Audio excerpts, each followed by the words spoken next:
রাত হয়ে এলো, তখন ডাইনির দেখা মিলল। ডাইনি এসেই আজ প্রথমে গরুর কাছে গেল। নিমেষেই সে সব দুধ খেয়ে নিল। মরিচ খাওয়াতে গরুর দুধ যে ঝাল হয়েছিল ডাইনি তো তা জানতো না। ঝাল দুধ খেয়ে তার সব চুল খাড়া হয়ে গেল। তার প্রাণ যায় যায় অবস্থা। এত ঝাল সে জীবনেও খায়নি। ওই কি ঝাল রে, দুধে ঝাল এলো কোথা থেকে? ও হো হো, মরে গেলাম রে। দুধ খাওয়ার স্বাদ আমার মিটে গেছে, যাই এখন ডিম খাই গিয়ে।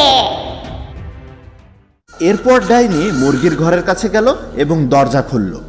দেখতে পেল সেখানে মস্ত বড় একটা ডিম পড়ে রয়েছে। এটা দেখে ডাইনি খুব খুশি হয়ে গেল। কিরে, আজ তোরা আগেই Next ডিম part পেড়ে থেকে like ও রেখেছিস, subscribe তাও করো। আবার এত বড় একটা ডিম। যাক, এতদিনে তাহলে তোদের শিক্ষা হয়েছে। এই বলে ডাইনি সেই মস্ত ডিমটা হাতে তুলে নিল। সেটা তো ডিম ছিল না, সেটা ছিল শক্ত একটা পাথর। কিন্তু ডাইনি তো তা জানতো না। সে গপ করে সজোরে কামড় বসালো। পাথরে কামড় দেওয়ার সাথে সাথে ডাইনির সব দাঁত ভেঙে গেল এবং সে ফোকলা হয়ে গেল।